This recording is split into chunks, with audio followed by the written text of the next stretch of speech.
안녕하십니까. 수요 법회를 시작하겠습니다. 오늘은 교재 12연기와 위파사나 164쪽입니다. 자, 우리가 괴롭지 않게 살려면은 세 가지 조건이 성숙되어야 합니다. 첫째는 부처님이 법이 있는 시대에 태어나기가 어렵습니다. 법이 있는 시대에 태어나야 합니다. 두 번째는 부처님의 법이 있는 시대에 태어나서 부처님의 법을 만나야 합니다. 세 번째는 법을 만나서 열반에 이르러야 합니다. 그러니까 정법 시대에 태어나기 어렵고 정법을 만나기 어렵고 정법이 있다 해도 모르잖아요. 부처님이 깨달음을 얻은 위파사나 수행이 2500년 만에 우리나라에 들어왔다면은 실제 2500년 만에 정법을 만난 거예요.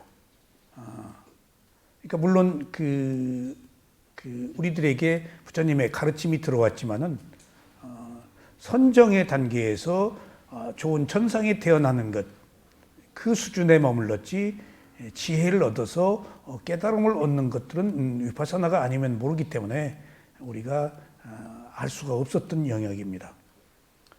근데 지금 우리는 정법이 있는 시대에 태어났고 또 정법을 만났고 이제 이 정법을 만나서 열반에 이르는 그런 길로 들어섰습니다.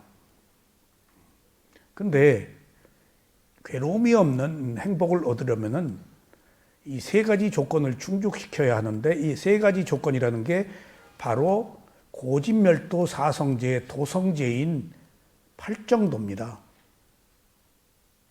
그 팔정도를 계정해라고 합니다. 계는 도덕적 덕목, 알아차림이 있는 행위, 그 다음에 정은 마음의 고요함으로 인해 생긴 집중력, 마지막으로 계정의 세 번째가 지혜입니다. 무상고무아를 아는 지혜. 그러니까 괴로움을 해결하려면 적어도 계율을 지키는 도덕적 덕목을 실천한 생활을 해야 하며 그것이 알아차림이 있는 생활입니다. 두 번째는 대상을 있는 그대로 알아차려서 마음을 청정하게 해서 고요하게 해야 됩니다. 그게 집중입니다. 그리고 세 번째, 집중의 상태에서 무상고무아의 지혜가 나서 집착이 끊어진 것이 깨달음이자 윤회의 출구이자 괴로움이 소멸한 해탈의 자유입니다. 그러니까 우리가 무엇인가 도가 무엇인지 깨달음이 무엇인지 막연하게 몰랐는데 부처님께서는 구체적으로 계정해를 세 가지를 실천해라 라고 해서 그 길을 저희한테 열어주셨습니다.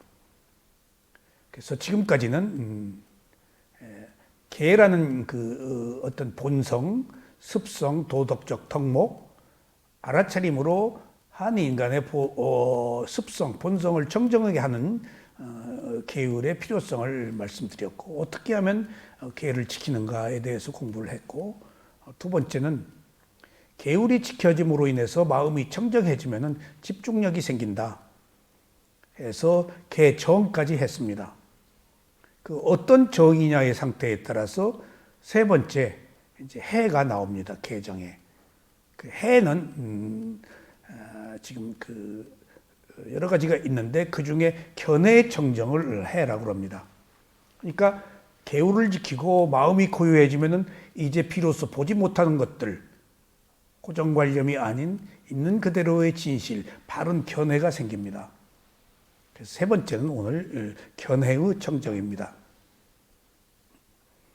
자, 164쪽. 수행자의 견해가 청정해지기 위해서는 먼저 스승은 견해 청정에 대해 바르게 이해하도록 설명할 의무가 있습니다. 그리고 수행자들은 견해가 청정해지도록 수행할 의무가 있습니다. 이렇게 해서 수행자 스스로가 지혜를 얻어야 합니다. 여기서 이 법문을 하신 저희 스승인 쇠민모 우소바누 사야도께서 남들이 하지 않는 이야기를 여기서 한번 하셨어요. 보통의 경우는 구도자가 열심히 노력해라. 라고 말해요. 근데 이 스승은 앞에 꼭 이걸 넣어요. 이 법을 펴는 스승의 의무가 있다. 이걸 강조하세요.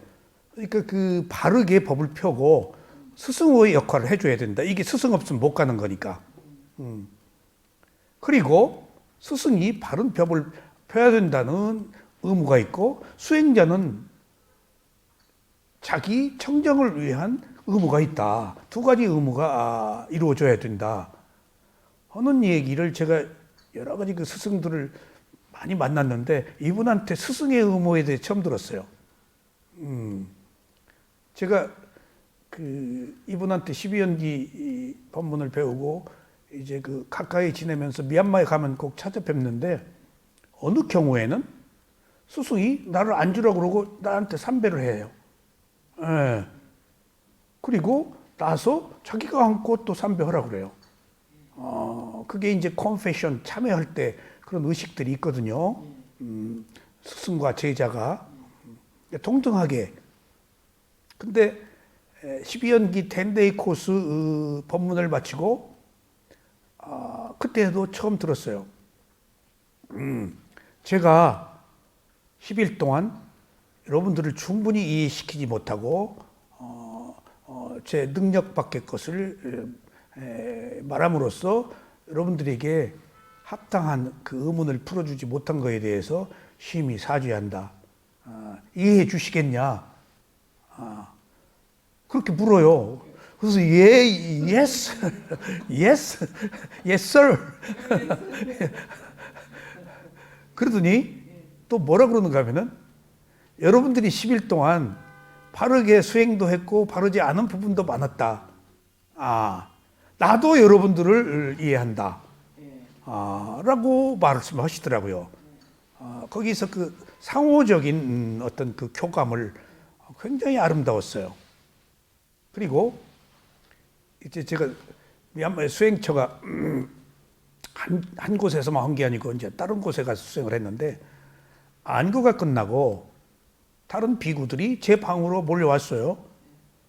이제 미얀마 말이니까 말이 안 타고 짧은 영어로 이제 조금 통하는데, 그리고 삼배를 올리고 그간의 허물을 용서해 달라고 그러고 안부를 묻고 그리고 내가 뭐 어떻게 할 줄 몰라서 좀 우왕좌왕했지.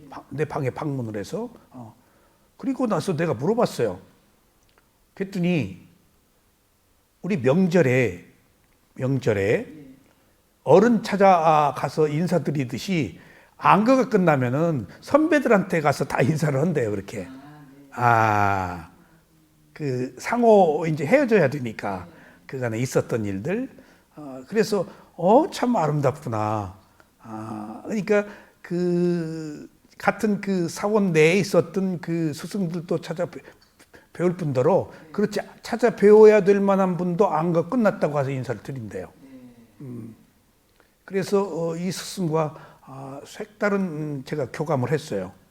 그러니까 먼저 스승은 견해의 정정을 바르게 이해하도록 설명할 의무가 있고 다음에 수행자들은 견해가 정정해지도록 수행할 의무가 있다. 견해를 바르게 해주는 것이 스승의 의무이자 똑같이 수행자의 의무라는 거예요. 바른 견해가 뭔가 삿된 견해가 아니고 그러니까 지금 그게 지혜예요. 바른 견해가 지혜의 반대가 어리석음이에요. 무명이에요. 그러니까 우리가 12연기의 무명을 가지고 태어나서 무명이 아닌 지혜를 얻는 게 우리들의 구도의 과정이에요. 근데 그 무명은 모르는 거예요. 근데 무명을 자칫 잘못하면은 창조주의 어떤 그 정신세계에서는 원죄라고 할 수가 있다고요. 모르는 것으로부터 시작했으면. 근데 여기서는 단지 몰랐을 뿐이야. 지혜가 나서 알면 무명이 지혜로 바뀌면 끝이야. 그게 무명이 가진 위대함이에요. 그러니까 우리는 무명을 이제 몰랐어. 몰라서 모르는 거야. 근데 알면 돼. 애가 구도예요. 그럼 안다는 게 뭐지? 견해가 바르게 아는 거예요.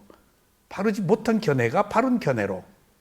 그래서 그 지혜의 첫 번째 그가 이제 바른 견해인데 부처님이 말씀하시는 바른 견해가 있단 말이에요. 그럼 먼저 잘못된 견해부터 알아야 돼요.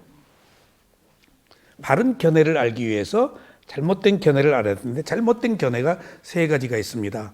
이것을 사카야 디띠라고 그러는데 한문으로는 유신견이라고 그래요. 자, 우리가 괴롭지 않게 살려면은 계율을 지키고 마음이 청정해져서 바른 견해를 갖는데 그 첫 번째가 유신견이다 이거예요. 예? 그러니까 유신이 지금 한문으로 있을 유자죠. 신은 몸이죠. 몸이 있다는 틀렸어요, 맞았어요? 맞죠. 몸이 있다는 유신은 맞아요. 근데 견자가 붙으면 내 몸이라고 생각한다는 거예요. 잘못된 견해의 첫 번째가 내 몸이라고 생각하는 거예요. 내 몸. 그러니까 이게 지금 내 몸이 아니라고 어떻게 생각하냐고요. 이 지혜라는 게 이렇게 힘든 거예요. 그러니까 개와 정이 그냥 적당한 개와 정이어서는 내 몸이라고 생각할 수밖에 없어요. 정확하게 도덕적 덕목과 마음이 청정해야 지금 우리 내 몸과 마음을 봤을 때 선입관으로 보지 않고 내 마음대로 안 되는 걸 보는 거예요. 지금 어떤 조건에 의해서 일어나고 사라진 연속적 현상, 우리들의 몸이 어떤 과보에 의해서 작용하고 결정된다는 사실. 근데 나는 내 몸이라고 알고 있잖아요. 바르지 못한 견해예요. 근데 어떻게 내 몸이 아니라고 아냐고요. 개정이 없었기 때문이에요. 여기서 그래서 중요한 사실은 유신견, 몸은 있다는 맞는데 견자가 붙으면은 바로 내 몸이라고 하는 생각 때문에 잘못된 견해라는 거예요. 그러니까 여기서부터 벌써 가장 엄청난, 내 몸이 아니라고 생각하려면 무상고 무아를 알아야 돼요. 그래서 위파사나 수행의 시작은 이미 무상으로부터 시작해요. 굉장히 고급한 수행이에요, 위파사나가. 편한다. 편해서 괴로움이 있다. 괴로움을 해결하려도 안 되니까 내가 없다라고 아는 그 유신견이 생긴다고요. 근데 벌써 그 고급한 진리, 최고의 진리가 딱 벌써 가로막아버려요, 여기서. 내 몸이 아니라고 누가 어떻게 생각하냐고요. 그래서 이것은 벌써 2단계에서 바른 견해를 갖는다는 이런 단계에 가면은 상당히 의식이 고양된 상태입니다. 여기서 유신견이라고 했을 때는 몸이 내 몸이다 라는 것인데 어디에도 유심견이라는 말은 없어요. 제가 꼭 스승들에게 공부를 할 때 몸이 내 몸이라고 하는 잘못된 견해다, 사카야디띠. 그럼 마음이 내 마음이라고 하는 것도 똑같냐? 그럼 스승들은 똑같다. 유심견에 유심견이 붙는다. 근데 유심견이라는 얘기는 없어요. 경전에. 왜 없을까요? 마음은 안 다뤄요. 몸에 따라가요. 마음을 부처님이 다루질 않으세요. 2500년 전에 부처님의 가르침이 몸을 설명함에 있어서도 힘들어요. 사람들이 이해를 못해요. 몸을 본 적이 없어요, 사람들이. 다 밖에서 뭘 구했지. 자기 내면을 통찰해 본 적이 없어요, 인류가. 부처님이 처음 시작한 거예요. 12연기를 통해서. 우리가 몸과 마음을 가지고 살면서 생긴 문제는 몸과 마음에 답이 있다? 태어났으니까 죽네?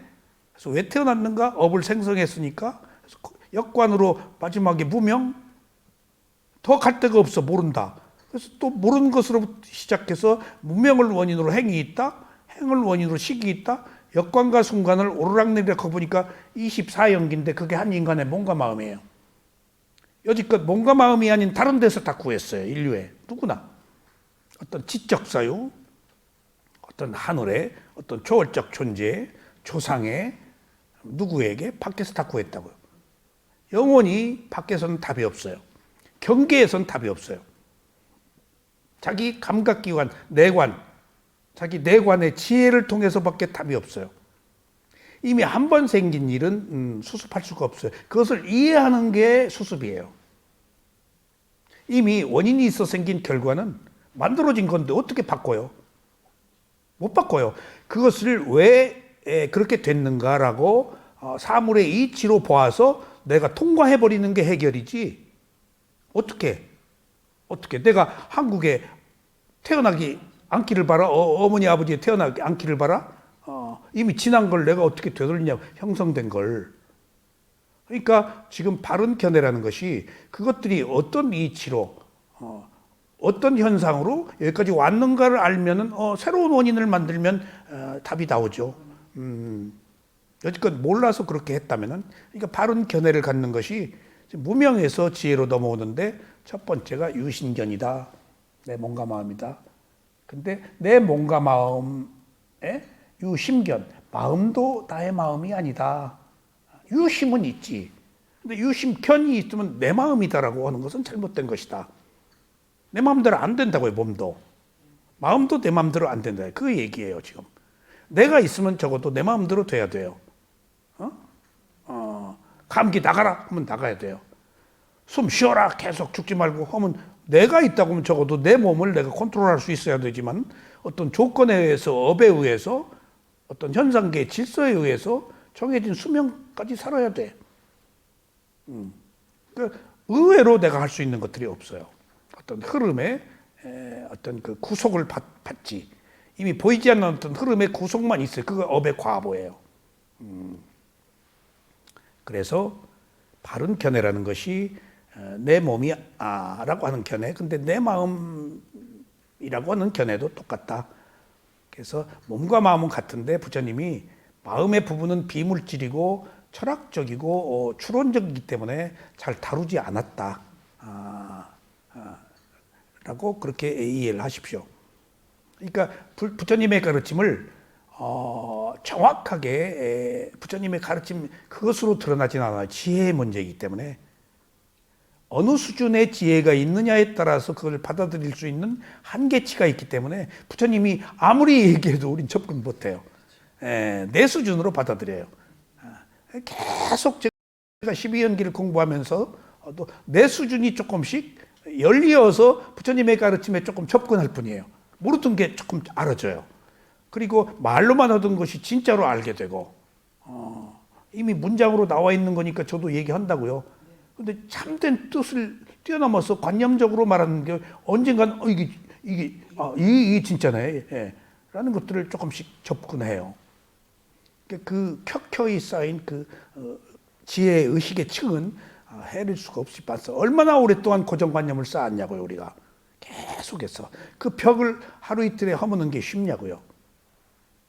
첫 번째가 유신견이고, 두 번째가 이제 상견입니다. 상견인가 항상상자, 항상하다, 영원하다. 이게 창조주 개념이에요. 그러니까 여기서 지금 유신견, 상견, 단견이란 이런 이야기가 이제 부처님에 의해서 바른 지혜로 나온 것은 당시의 인도의 사회생과 비추어 볼 필요가 있어요. 상견은 힌두교 얘기예요. 아트만, 항상하다, 영원하다. 그게 항상의 반대가 뭐지? 무상이잖아. 무상은 부처님의 가르침이에요. 질서야. 항상은 힌두교예요. 하느님, 창조주 개념이에요. 창조주가 만들었다. 원래 신의 영역이야. 근데 부처님이 변하지 않는 거 없다. 항상한 거 없다. 모든 것들은 조건, 원인. 그래서 앞에 원인과 결과가 들어가야 돼요. 조건에 의해서 끊임없이 일어나고 사라진다는 거예요. 조건에 의해서 변한다는 거예요. 조건에 의해서. 가만히 있는 게 없다는 거예요, 이 세상에. 그것을 과학에서는 진동이라고 그래요. 진동. 진동이다. 여기서 우리 몸에서는 풍대라고 그래요. 진동한다. 변한다. 그러니까 상자가 항상 상자예요. 그러니까 영원한 것은 없다. 근데 우리는 영원하기를 바라죠? 그게 잘못된 견해예요. 재산, 지위, 명예, 영원하게 영원한 것을 바라요. 그러니까 충신이 뭐 간신이 됐다, 간신이 또 뭐가 됐다가 막 그 500년 역사에 가면 그 바른 사람들이 다 귀양 갔다가 또 복원됐다가 또 그런 부침을 거듭하는 과정에서 어느 게 진실이고 어느 게 거짓이냐고요. 진실과 거짓은 없어요. 다 자기가 청의하기 나름이지. 힘을 가진 자가 말하면 진실이지. 그러니까 일단 그 힌두교, 그 다음에 이제 단견, 부처님 당시에 6가지 그 부처님의 가르침이 아닌 다른 이교도들이 있는데 크게 6가지예요. 거기에 자이나교도 있었고 또 사리불 목련존자가 믿던 종파도 있었고 그 중에 이제 이생으로 끝이다 하는 상견은 영원하다 해버리면 창조주가 들어오면 신이, 단견은 이생으로 끝이다 하면 원인과 결과를 부정하는 게 돼요. 막 살아버려요. 이생으로 끝이다. 그러면 이생으로 끝이다라고 그러면은 원인과 결과를 부정하는 거예요. 상견도 원인과 결과를 부정하는 거예요. 항상하다는 조건에 의해서 일어나고 사라지는 것을 부정하는 거 아니야. 그럼 이생으로 끝이다? 라고 하면 모든 세상의 불평등, 부조화 그런 것들을 설명할 길이 없어요.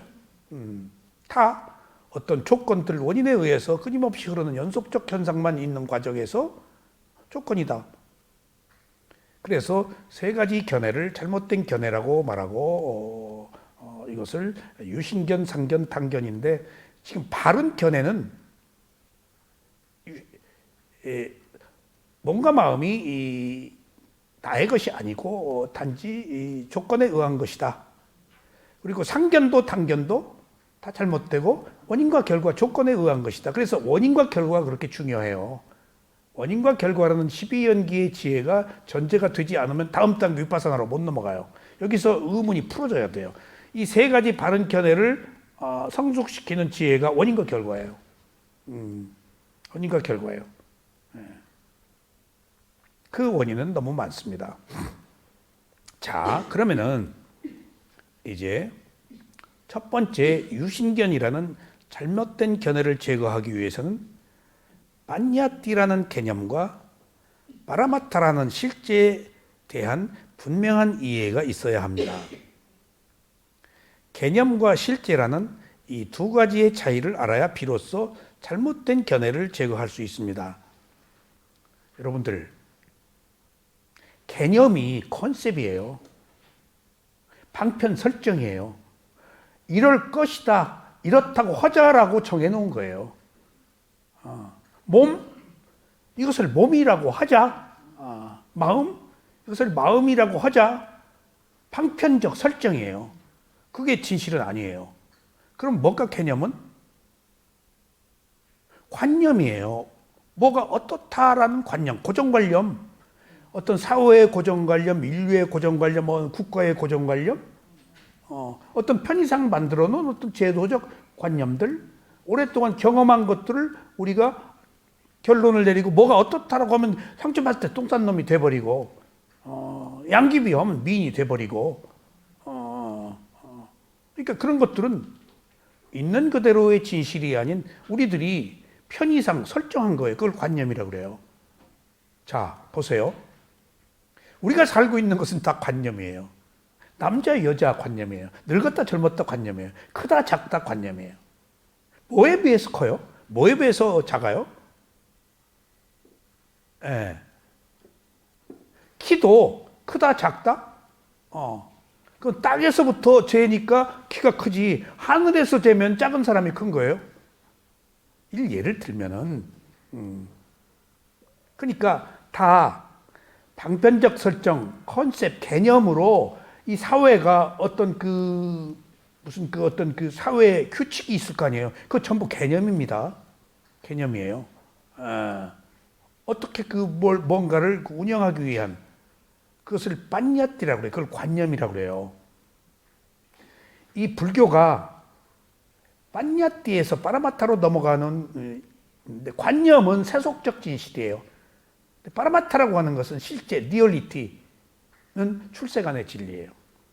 그러니까 소위 말하면 리얼리티, 실존주의 이런 게 뭘까요?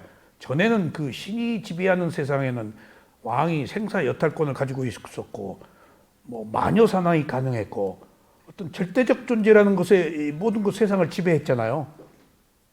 한 인간이 생명을 유지하는데 실존주의란 말이 굉장히 설명하기가 어려운 얘기인데, 우선 한 인간의 생명의 어떤 존재, 실제하는 그 어떤 리얼리티,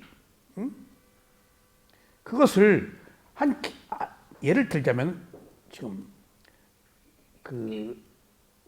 20세기에 들어와서 한 인간의 리얼리티, 실존이 나타나서 한 인간의 그 고귀함이, 니체는 신이 죽었다고 목사 아들이에요.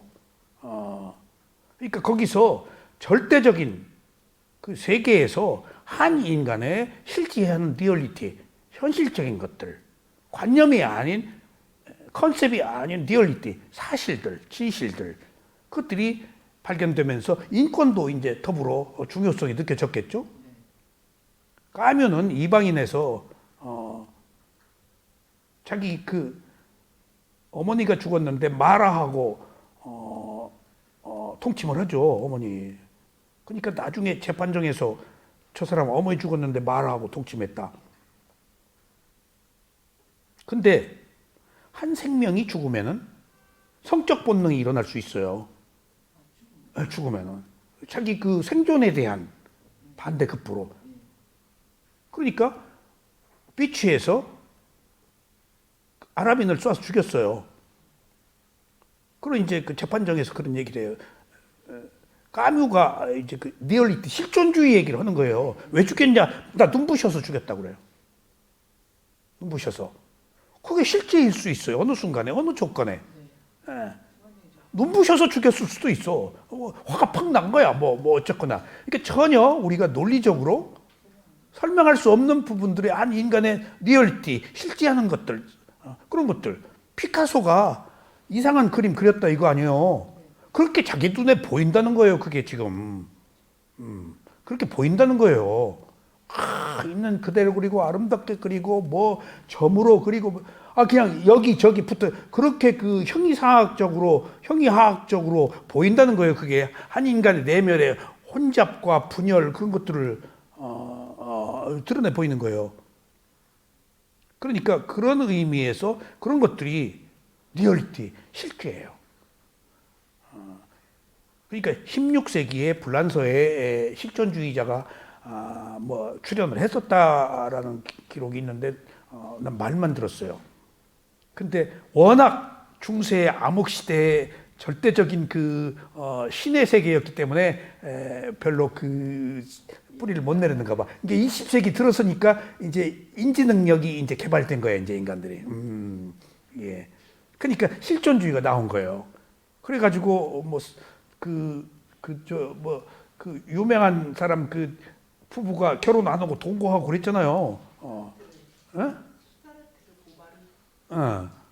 그러니까 그런 것들이 어떤 그 제도권, 전통적 가치관에 얽매이지 않고 있는 그대로의 리얼리티, 실제. 이게 관념과 실제의 문제예요.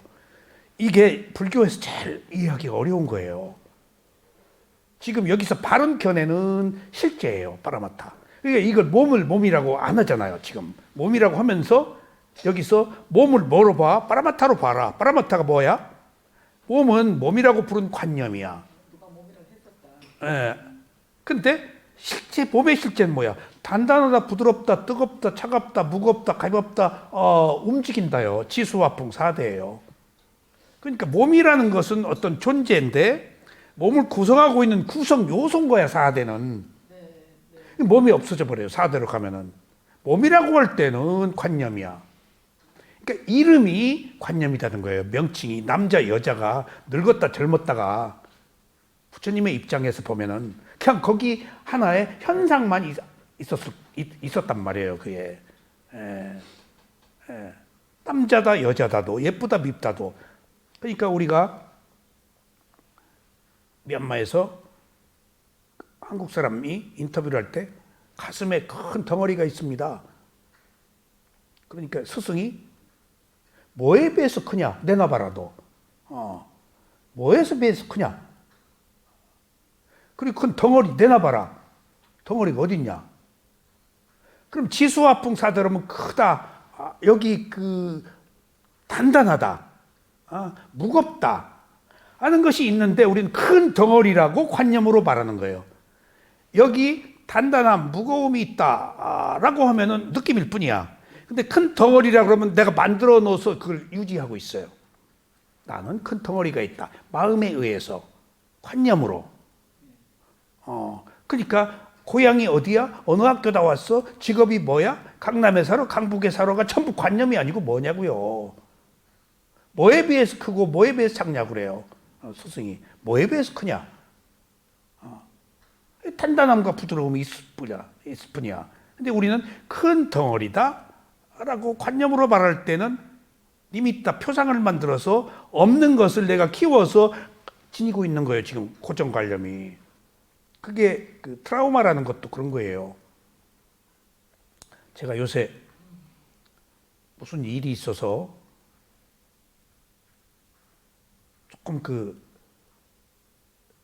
수행을 하지 않았으면 견디기 어려운 그런 그 시간을 보내고 있는데, 그래서 제가 또 한 번 느낀 게 있어요. 저는 사마타 위주로 한 게 아니고 위파사나, 순수 위파사나 위주로 했는데, 그래서 부처님이 위파사나라 사마타로 시작해서 위파사나를 해서 10번에 들어간다. 위파사나로 시작해서 사마타로 해서 10번에 들어간다. 사마타 위파사나를 병행해서 10번에 들어간다. 사마타 빼고 처음부터 순수 위파사나로 해서 10번에 들어간다. 4가지 길을 제시를 했어요. 근데 저는 사마타 없이 순수 위파사나를 스승한테 배웠어요. 미얀마가 전부 순수 위파사나예요.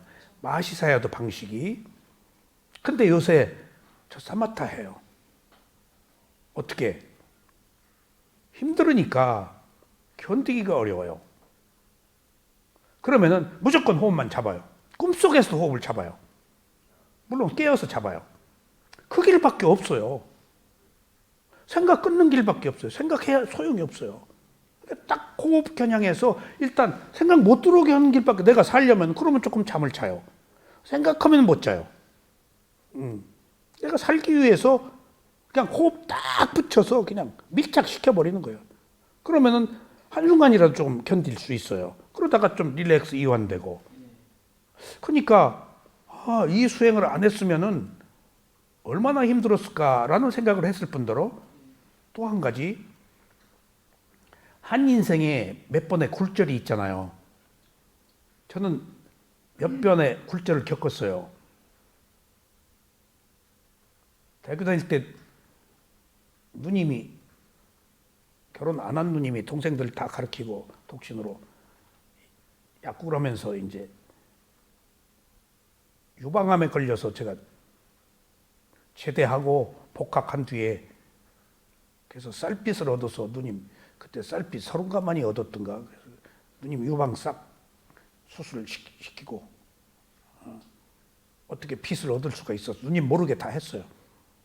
그리고 7년 동안 올라왔다가 또 내려갔다가 올라갔다 내려갔다가, 내가 학교도 안 다니려고 그랬는데 누님이 등록금 만들어줘서 등록하고 와라. 그런 그리고 졸업하고 누님이 우선 했을 때 조금 안 좋을 때 내가 또 내려와서 약국을 운영을 해야 되니까. 근데 죽을 6개월 먹어도 체기가 자꾸 올라오고 7개월 때는 물을 먹어도 토하더라고요. 그래서 지리산으로 갔어요. 큰절하고 이제 죽으러 간 거예요. 죽으러. 생각해 보세요. 물을 먹어도 토하고, 그때 막 온몸에 경련이 일어나고 체하면 막 발작이 일어나요. 그게 몸에 입력이 돼 있었는가 봐요. 그걸 다 과정을 거쳤는데도. 그리고 그 뒤에 언젠가 한번 또 시련이 있었어요. 근데 그때 견딜 수, 그러니까 그 아편이고 뭐고 그거라도 있어야 살지. 그러니까 뭐라도 있으면은 하겠더라고요. 당장 숨을 쉴 수가 없고 뒹굴고 부딪히고 막 통증, 괴로움에. 근데 우리가 트라우마라는 것이 정신에 생긴 것 같아도 몸에 입력이 돼 있더라고요. 몸과 마음이 붙어서 똑같이 그 영향을 받아요. 몸에 영향이 있어요. 저는 몸으로 와요. 지금 마음은 내가 좀 컨트롤할 수 있잖아요. 몸이 못 받아들여요. 몸이 못 받아들이니까 마음도 이제 견디는 힘이 없어져요. 몸이 못 받아들여요. 덮쳐버려요. 그것을 트라우마가 정신적 문제만이 아니고 몸에도 영향을 주는구나. 그런데 제가 그걸 몰랐어요. 몰랐는데 제가 여기서 지금 그 법문을 하잖아요. 그리고 이렇게 가서 한번 보면은 내가 이렇게 한 번씩 이렇게 움직여요. 이렇게. 내가 나를 보고 처음 알았어요. 이렇게 하는데 뭐라고 이렇게 하면서 이렇게. 이게 여기서 한 10여 년 됐냐, 7, 8년 됐나? 낑깡 먹고 여기서 알러지가 일어나서 제가 바로 저쪽에 여기서 저기를 못 걸어가겠더라고요. 그래서 119에다가 나 병원에 했더니 저기니까 걸어가라고. 걸어갈 수 없어요. 온몸에 발진이 일어나서. 근데 그때 이렇게 까무라지는 게 자진이 오더라고요. 그러다 죽는다네. 알러지 때문에. 병원에서 막 그 링겔 놓고 5분마다 와서 심장 검사하고 뭐 청진기로 그러고 그래서 나 죽었거나 했지. 막 이렇게. 그게 온몸에 발진이 나니까 온몸에서 그런 현상이 나면은 심장이 멎는데요. 그래서 이제 죽는 줄 알고 여기저기 집에다 연락하고 집에서도 오고 그랬더니 한 2시간 됐는데 퇴원하래? 그래서 멀쩡해. 그래서 병원에 입원하냐? 퇴원하라고. 링겔 맞고. 그러니까 내가 그런 그 틱장애처럼 이렇게 하는지 몰랐어 나는. 가만히 보니까 몸의 미역대에 있는 그 현상이 발견된 거야. 이미 입력돼 있는 거야 내가. 나도 모르게. 이게 약간 이런 게 내가 한 법문을 보고 알았어요. 내가 법문을 하지 않을 때는 몰랐지. 그때 지금 십몇 년 됐나? 그때 오렌지 낑깡 먹고 알러지 있어서 그 오렌지 주스만 먹어도 팍 올라와요. 그러니까 그 항원증인 것 같아요. 그래가지고 내가 미얀마 갈 때 방콕에서 그 트랜짓 할 때 방콕 공항에서 미얀마 가려고 비행기 기다릴 때 딱 그게 오더라고요. 근데 비행기 안에서 생선 할 때 이렇게 그 레몬 있잖아요. 이렇게 그걸 부르고 먹은 거예요. 그러니까 어디 가면은 생선 뭐 할 때 그 빼라고 내가 야채도 그 빼달라고 야채 속에 그 들어가 있어요. 근데 다행히 일행 중에 한 명이 홍대 교수가 그 의외로 그 알러지 환자들이 많더구만. 그 속에 2명이나 있더라고. 알러지 약 먹고 싹 나았어요. 근데 내가 그런 그런 현상이 있는지를 몰랐어요. 그러니까 요즘에 또 우리 그 사랑하는 여기 한국명상원 임원인 해맑은님이 지금 생을 그 달리하는 지금 어려움에 처해 있어서 내가 지금 막 이렇게 톤 다운이 됐어요. 그리고 여러 가지 얽힌 일이 있고 해결해야 될 문제가 있고 또 그 아쉬움 그리고 내 그 미래 계획들 그런 것들이 이제 그 한번 또 그 시련을 겪으니까 몸에 그게 또 나타나는 거예요. 마음이 감당을 하지를 못하겠어요. 몸에. 근데 내가 지금 몇십 년, 30년을 이 비파사나 수행을 했잖아요. 이때 써먹으려고 하는 거 지금 안 괴로울 때. 이때 내가 질 것이냐. 그러니까 우리가 죽을 때 이 수행을 써먹어야 되듯이 이런 때 써먹는 거예요. 이런 때. 그 내가 지금 딱 무조건 호흡을 잡아요. 그냥 무조건 잡아요. 호흡을. 그 방법밖에 없어요. 무슨 대안이 없잖아요. 물질 정신인데 돈 내가 예를 들어서 지금 뭐 10억을 손해 난다. 그 다 선원을 위해서 만들어 놓은 건데 그게 어떻게 하면 물질은 소용이 없어. 정신이지. 뭐 가져가는 거 아닌데 해놓고도 또 다 이제 아이고 큰일 났네. 여지껏 몇십 년간 이거 한 것이 허사가 돼 버렸네. 또 비련이 생기고 그러면 안 돼. 그 물질이야. 영원한 게 아니야. 라고 하다가 또 가슴이 두근두근. 그러니까 몸이 또 먼저 그 입력돼 있는 것들이 작동을 하니까 마음이 힘을 못 써요 또. 그래서 그 마음에 힘을 쓰려고 또 호흡 일어남까지 딱 붙잡는 거예요. 일어나면 꺼짐. 일어나면 꺼짐. 그러니까 지금 견딜 수 있어요. 그렇지 않으면 못 견디는데. 그러니까 계속 그러다가 보니까 꿈에서도 일어나면 꺼짐 하고 있어. 그 일어나면 꺼짐을 하는 꿈을 꾸어. 꿈에서라도 해야지. 그러니까 비몽사몽 간에 깨서도 딱 눈 뜨면 일어나면 꺼짐이에요. 제일 견디기 힘든 게 아침이에요. 아침 맑은 정신 돌아오잖아요. 그럼 아침에 맑은 정신이 돌아오면 제일 먼저 잠재의식 속에 있는 깊은 것들이 제일 먼저 고요하니까 탁 나오는 거예요. 예, 아침이 제일 힘들어요. 그래서 뭐 어떤 사람들이 아침에 일어나서 소주, 맥주 까는 거예요. 아침을 견디기 힘들어요. 아침 정신이 맑아지니까. 아침부터 술 먹는 사람은 잠재의식 속에 저장된 그 트라우마, 스트레스가 누적돼 있는 거예요. 고정관념이에요, 그게. 예. 하루는 이런저런 일 때문에 좀 부딪히고 비켜가요. 근데 아침은 고요하잖아요. 하루가 시작되잖아요. 그러면 딱 걱정이 들어요. 오늘 하루. 그러니까 아침부터 제가 그런 날들을 과거에 겪었어요. 아침에 일어나서 그런 어려운 과정을 겪을 때 술이잖아요. 근데 소주로 해결했는데 소주 먹으니까 속술이니까 맥주로 바꿔야 돼요. 이제 맥주로 바꾸면 하루 종일 그 불쾌한 마음. 예. 그러니까 시간이 필요하더라고요. 그것도 업의 과보예요. 그러니까 버티는 시간이 필요하면은 살 길이 생겨요. 나는 시간같이 약이 없다고 봐요. 시간 속에서 내가 불선업의 과보를 바꾼 거거든, 괴로움이. 시간이 흐르면 선업의 과보가 온다고요. 그걸 이겨내는. 절대 나쁜 것만 안 와요. 좋은 짓도 했잖아요. 어떤 사람도 나쁜 짓만 안 했어요. 좋은 짓 했어요. 어떤 사람도 결코 나쁜 짓만 안 해요. 양심이 있기 때문에.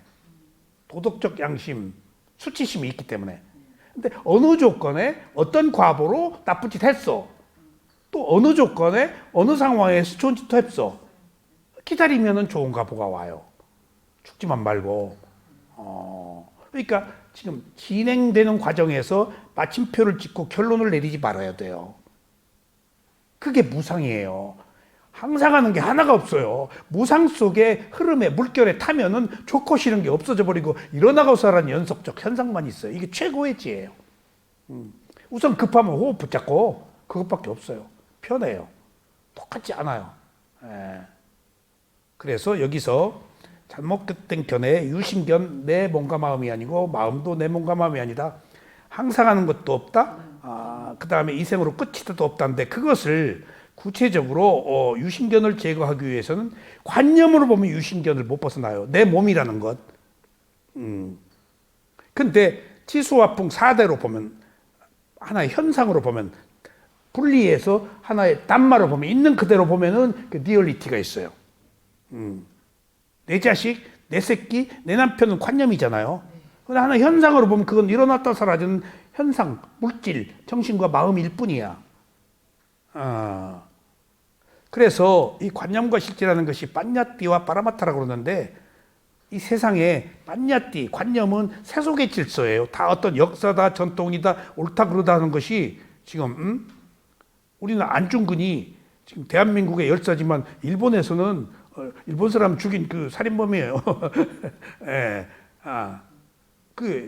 나는 그 관념과 실제에서 눈을 뜨고 세상에 어디를 가보든지 다 장군이 있어요. 장군이. 다 사람 죽인 사람이에요. 알렉산더, 무슨, 누구, 사람 죽인 사람이에요. 나폴레옹이나 히틀러나 똑같은 사람이에요. 사람 죽인 사람이에요. 근데 인류사에는 그 사람이 구국의 영웅이고, 실제로 보면은 살인자예요. 근데 관념으로 보면 구국의 영웅이야. 그러니까 제가 옛날에 불란서를 갔을 때 나폴레옹이 그 포병 장교인데 그 전쟁 영웅이거든요. 그 전략이 뛰어나고 포병으로 쏘고 러시아 모스크바까지 점령하고 다 얼어 죽고 돌아오고 근데 이제 유럽을 다 점령했잖아요. 근데 나폴레옹이 살던 어느 그 왕궁에 왕이 살던 궁은 돔에 금물을 칠한다고 그러더라고요. 금물 상징적으로. 불교도 금물이나 흰 걸 칠하죠. 그 붓다를 상징하는. 근데 그때 그 가이드가 그러더라고. 저기 옛날에 금물이 아니었다. 근데 요새 금물을 칠했다. 금물을 칠했다. 그러니까 나폴레옹이 외국을 침략했기 때문에 EU에서 나폴레옹의 업적이나 그런 거에 대해서 피해를 본 국가가 있으니까 조심스러웠던 것 같아. 그런 얘기를 하고 정말이냐. 그러니까 전에 나폴레옹이 살던 궁인데 도움에 금물 안 칠했다가 요새 칠했다. 그러니까 나폴레옹에 대한 프랑스 사람들의 평가가 새로워진 거지. 그게 관념이야. 그러니까 크다 작다 뭐 많다 적다가 뭐에 비해서 크고 뭐에 비해서 많냐고. 그냥 단지 클 뿐이야. 그러니까 뭔가 비교해서 어떻다라고 하는 것들은 관념이야. 우리 명칭이 관념이에요. 이름이 관념이에요. 나 너가 관념이에요. 그렇게 부르자는 거예요. 여자 남자도. 근데 나 너 그렇게 구별해서 부르기 했는데 내가 있는 줄 알아버렸잖아요. 어느 순간 오랫동안 사용하다가 보니까. 이게 관념이 가진 그 어떤 한계예요. 우리는 그래서 관념의 문제에 살아요. 그래서 예를 들어 봅시다. 내가 스웨오민이라는 곳에 빠따미야 마시에서 있다가 그쪽으로 가서 이제 새로 분원이 생겨서 거기 비구철 방 하나를 이제 배정받아서 사는데 새 집이지. 개미가 그렇게 줄을 지어서 들어와. 그러니까 내가 그때 뭐 먹을 걸 조금 소홀히 해가지고 막 시커멓게 들어요. 비닐을 뚫어요. 개미를 못 이겨요. 그러니까 이렇게 쫙 먹을 거가 있어서 들어오는 거예요. 그럼 치우지.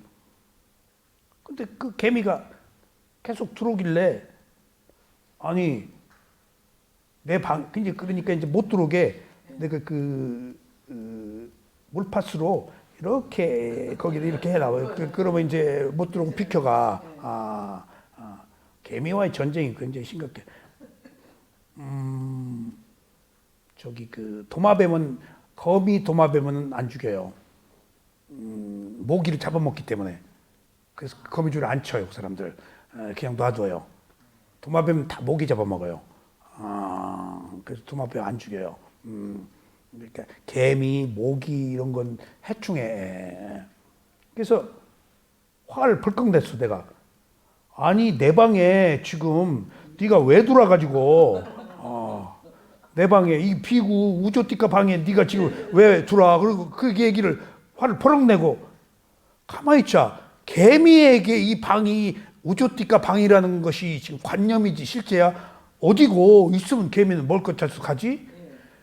내 방이라고 하는 내 방 내 거라고 하는데 네 개미가 왜 들어와라고 이제 싸우다가 지쳐가지고. 그러니까 내 방이라고 한 것이 관념이고 개미에게는 실제로 보면 우조띠까 방 아니요 이건. 나도 살라고 지어놓은 거예요. 내가 얼른 관념과 실제에서 수행하다가 그걸 알고 픽픽 웃었어요. 그렇게 그 의식의 겹이 하나씩 벗겨지는 거예요. 예. 그러니까 뭔가 고정관념이다 하는 것은 여기서 왜 제가 여기 머물러서 이 얘기를 많이 하는가 하면요.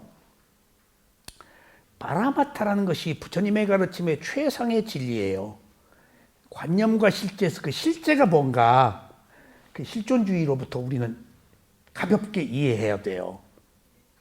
한 인간의 존엄성, 신이나 왕권이 아닌 생존 그 자체가 가지고 있는 의미들, 살아있는 그 생명이 가지고 있는 리얼리티, 어떤 절대적 권력, 절대적 창조주 그런 거 없이 낱낱이 드러나 있는 리얼리티. 20세기에 들어와서 마녀사냥 없어지고 절대 권력이 없어지고 지금 민주주의가 생겨가지고 리얼리티가 생긴 거예요. 리얼리티가.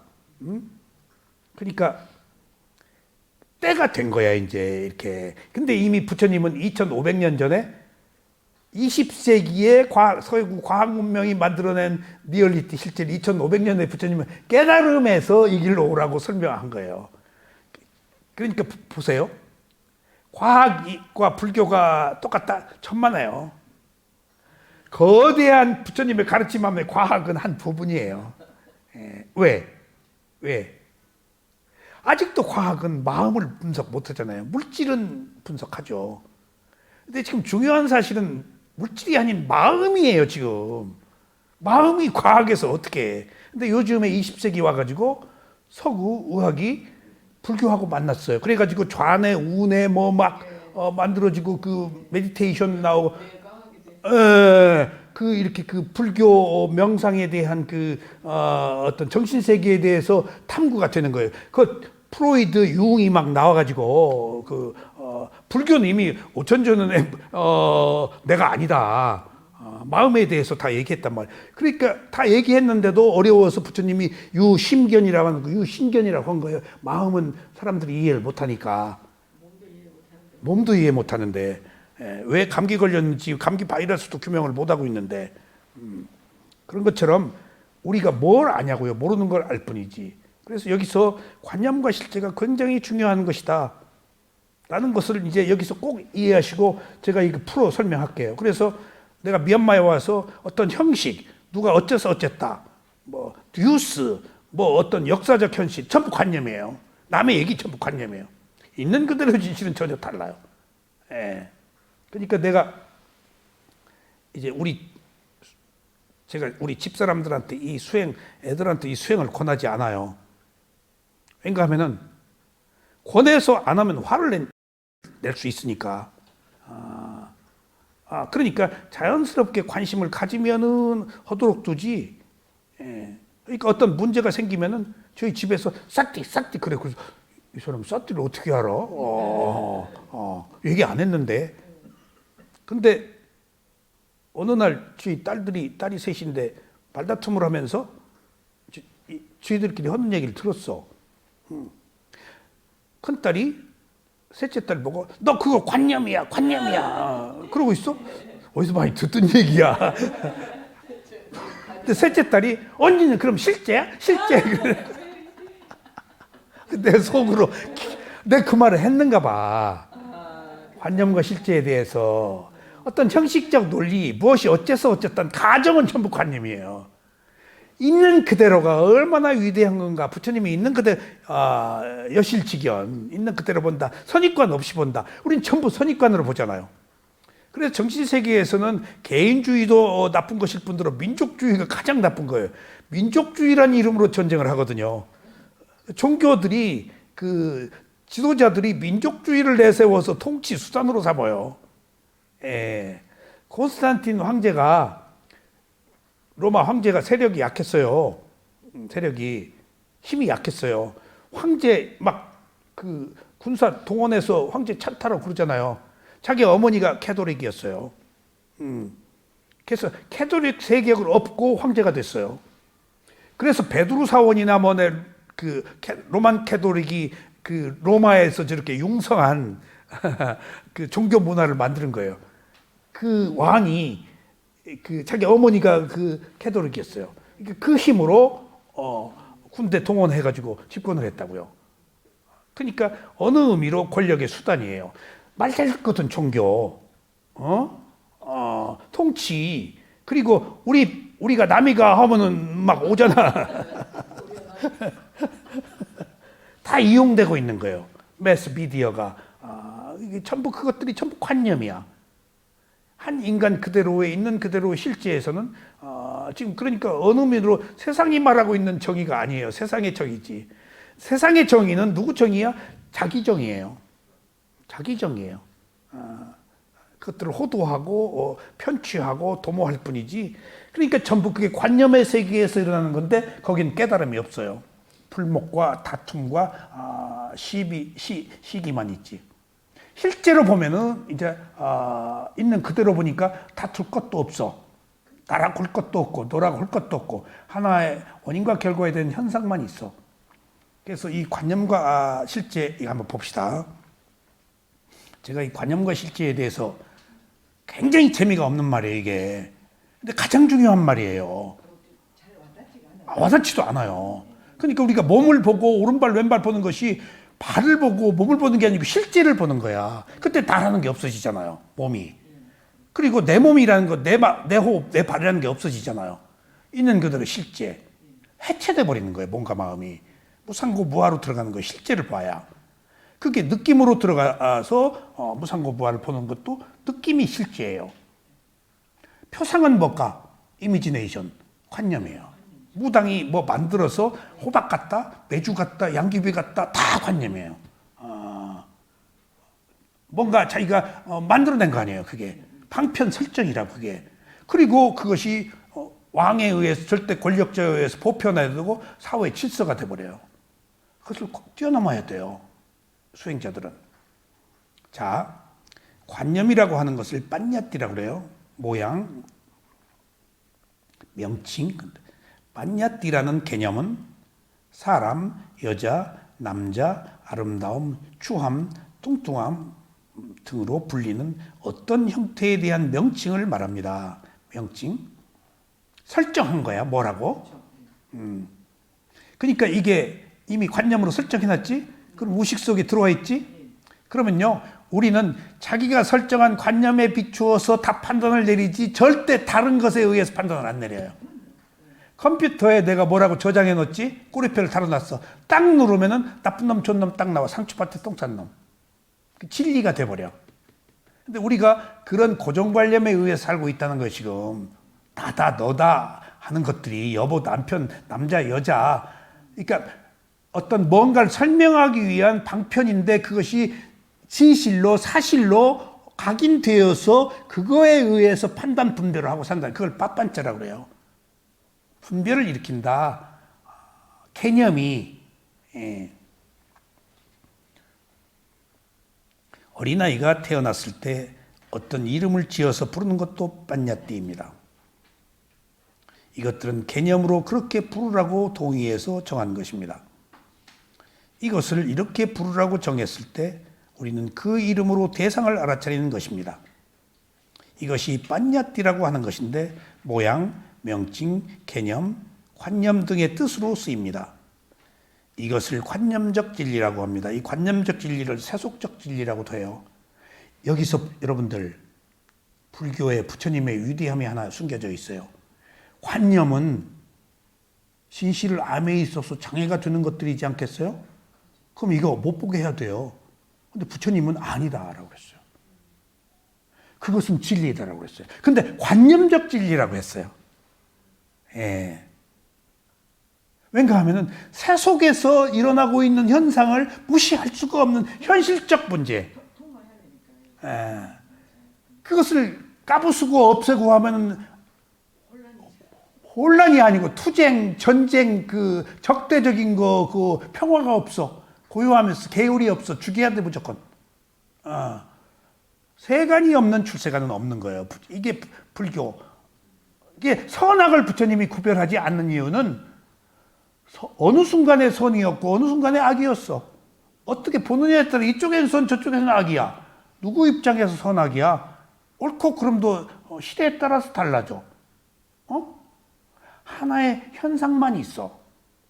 그러니까 세속에서 우리가 어리석게 태어났기 때문에 어리석음을 가지고 살 수 없는 것 속에서 지혜를 얻으려면 먼저 어리석음을 존중해야 돼요. 살고 있는 현실적 문제들을 배척하면 안 돼요. 그래서 부처님이 있는 그대로 본다라는 말이 뭐든지 존중한다. 옳다 그러다 하지 말고 봐라. 하나의 원인과 결과로 이어져 내려온 현상이니까. 우리가 살았잖아. 어떻게 갑자기 다 부정하냐고. 인습적인 것을. 그런 역사 속에서 오랫동안 DNA가 그렇게 형성되었는데 그거 존중하고 그 넘어있는 진실이 무엇인가를 보자는 거예요, 지금. 그래서 그걸 일단 관념적 진리, 세속적 진리라고 해요. 세속의 질서, 진리라고, 사자라고 보자 하는 것들이 부처님의 가르침의 위대함이에요. 그것은 세속에서 있을 수밖에 없는 하나의 현상이기 때문에 존중하자 얘기입니다. 그러니까 불교에 있는 그대로 본다는 것은 너 나빠서 죽어, 너 꺼져가 아니고 그냥 그렇네라고 하나의 현상으로 놓고 보면 원인과 결과를 존중하는 게 된다는 얘기예요. 그게. 그래서 수행자가 수행을 할 때 개념과 실제, 즉 관념적 진리와 궁극적 진리, 이것을 관념적 진리는 속죄, 세속의 진리라고 해서 속죄라고 하고, 궁극을 진리, 진제, 이것을 빠냐띠와 파라마타라고 얘기를 해요. 진리에서 분리해서 바르게 봐야 합니다. 빠냐띠는 관념적 진리, 즉 개념이고 사마타 수행의 대상입니다. 왜? 사마타 수행은 느낌을 안 보고 표상, 니미따로 만들어서 대상과 밀착하는 거예요. 우선 번뇌를 억누르는 거예요. 있는 그대로 안 봐요. 사마타는. 딱 갖다 붙여버려. 아까 내가 사마타 한다고 그랬잖아요. 힘들으니까. 죽자사자 호흡만 붙잡고 있다. 내가 살으려고. 내가 호흡이라도 붙잡고 있으니까 지금 여기 와서 법문할 수 있는 거예요. 이겨내고 잠잤고 먹었으니까. 딱 고통 속에 빠지면 먹고 체해서 못 견뎌요. 그러니까 얼른 알아차리고 호흡 보고 하면 또 조금 그런 그 시소예요 지금. 그래서 우리가 보통 사마타 위파사나를 구별하는데 개 전까지가 사마타예요. 근데 해가 위파사나예요. 개정해서. 그래서 사마타라는 것이 선정, 색계 무색계인데 거기 요네하는 세계 속에서 옳고 그름이 있어요. 선악이 있어요. 근데 영원한 답은 없어요. 선악이 없어야 나와요. 부처님은 선악이 없어. 근데 선정의 세계에서 선악이 있어. 그래서 그 에고, 고고해요. 색계에 있는 사람들은 내가 우월감을 가지고 있어요. 내가 누군데, 내가 선정 다 끝나. 그리고 욕계는 모여 사는데 색계는 혼자 살아요. 천신들도. 고독하게 혼자 수행했거든, 사마타는. 그래서 잘 안 내려와, 여기 부처님. 여기 부처님한테 욕계 사람들이 많이 데려오지. 그 사암파티 천인은 색계 선정이 있는데 워낙 부처님과 같은 도반이고 인간들에 대해서 관심이 많아서 자꾸 오세요. 지금도 오고 있는데 우리는 천인과 대화할 수 있는 게 부처님 같은 영매가 없기 때문에 지금 소통을 못 하는 거예요. 지금도 능력이 있는 사람은 천인하고 소통하겠죠. 근데 지금 부처님 같은 사리불 같은 지금 아라한들이 없기 때문에 소통을 못 하고 있는 거죠. 저 사람들이 인간 세계에 관심이 많은 사람들은 내려와요. 내려와요, 관심이. 그러니까 특히 사암파티 같은 경우는 부처님하고 자주 내려왔어요. 부처님한테 조언도 해주고 요청도 하고. 지금도 사암파티 얘기하면 사암파티가 보실지도 몰라요. 위에서는 아래가 보여요. 우리는 못 보지만은 정신세계가. 그러니까 그런 것처럼 그런데 색계 사마타 수행을 해서 색계 선정에 갔죠. 그 사람들이 인간보다 또 뛰어나다라고 보진 못해요. 인간 여기서 위파사나 수행하고 있잖아요. 그들이 모르는 지혜가 인간들한테 있어요. 그러니까 관심을 가지고 와요. 얘기 들으라고. 거기서는 정체돼 있어요. 그냥 개발이 안 돼요. 괴로움이 없어서. 근데 우린 뒤집어지잖아요. 뒤집어지고 지혜가 나니까 뒤집어지고 지혜가 난 걸 보는 거예요. 천신들이.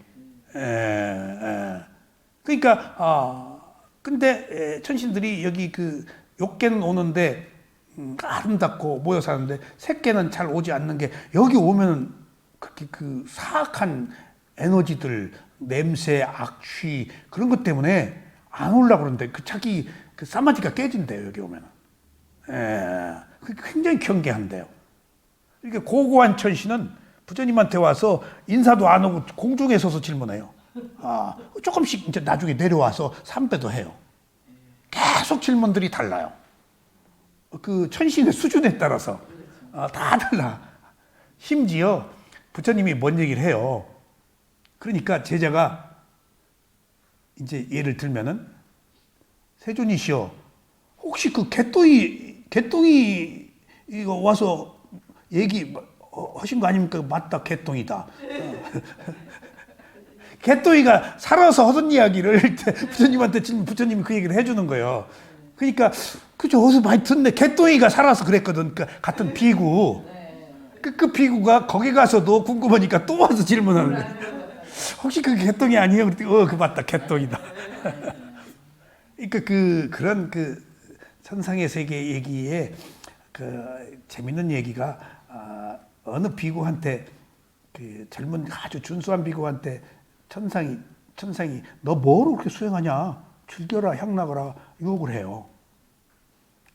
근데 그 즐거움이 아닌 지혜는 모르기 때문에 삐꾸는 그 지혜를 가지고 있잖아요. 그 사람 모른단 말이에요. 유혹을 해. 너 왜 이렇게 고생하느냐? 그리고 물어봐요. 그런데 천신이 땅에도 안 내려고 서서 물어봐요. 그러니까 나 그거 모르겠다. 우리 스승이 계신데 부처님한테 한번 물어봐야 되겠다. 그러니까 물어보라 그래. 근데 천신한테 그래. 당신이 직접 가서 물어보지 왜 나한테 그러냐 그랬더니 나는 옆에 못 간다. 나는 부처님 옆에 못 간다. 그러니까 부처님하고 얘기하고 있는 천신들이 또 센 천신이래요. 이렇게 하면 저기 그 가까이도 접근도 못 한대요. 그 세계가 다 업이 다르기 때문에 어느 천신의 세계에도 다 그 수준이 달라요. 거기 청소한 사람도 있어요. 시중 든 사람도 있고 업이 다르니까 똑같아요. 인간계나 어느 한정된 세계에서 역할은 다 다양해요. 그래야 맞지 않겠어요? 그게 업이니까. 그리고 가서 부처님한테 얘기에 질문을 해줘요. 근데 그 얘기를 듣고 제가 집에 가서 천신이 왜 그 비구를 살짝 유혹하고 꼬셨을까? 즐기자라고. 그래서 이 천신하고 살아있는 비구하고 손을 잡고 입을 맞출 수가 없거든. 근데 천신이 이룰 수 없는 사랑을 위해서 왜 그랬을까? 그럼 비구가 좋다 우리 즐기자 하면 어떻게 할 거예요? 천신하고 영매하고 쉽게 말하면 그 샤만들이 그 산신하고 뭐 어떤 그 뭔가 그 특별한 그 희열 정신적 상태에 교접하면 느끼거든요. 그때 막 그 몸에 뭐가 들어오고 그건 마음으로 하는 거예요. 마음으로 그 오르가니즘을 느껴요. 신과 합의를 해가지고 그래서 궁금해서 그 천신하고 인간하고 손잡고 입을 맞출 수 없는데 어떻게 그렇게 하자 그러면 어떻게 하려고 천신이 유혹했을까? 그러고 그 이튿날 내가 다음에 경전 공부하면서 물었더니 습성이래요. 천신에 이룰 수 없지만은 습성을 가지고 그런데요. 결과에 상관없이 습성이 돼요. 그게. 그러니까 여자로 태어나서 여자로 다시 태어날 가능성은 여자라는 습성에 젖어서 좋아하기 때문에 여자로 태어난대요. 싫어하면 안 태어난대요. 그게 잠재의식이에요. 관념이에요. 그게. 누적되어 있는 어떤 잠재의식이에요. 우리가 그 잠재의식으로 살잖아요. 습성으로. 그게 고정관념이에요. 그게 부처님은 관념이다. 그거 깨부숴라. 실제를 봐라. 라고 하면 거기서 이제 새로운 삶이 생기는 거예요. 우리는 가지고 있던 그거에서 못 벗어나는 관념, 역사적. 특히 그게 이데올로기, 사랑, 종교가 가장 관념이 되는 거예요. 토론의 대상이 아니다는 거예요. 사랑도, 이데올로기도, 종교도. 목숨 거는 거니까. 가장 그것을 즐긴대요. 세 가지를.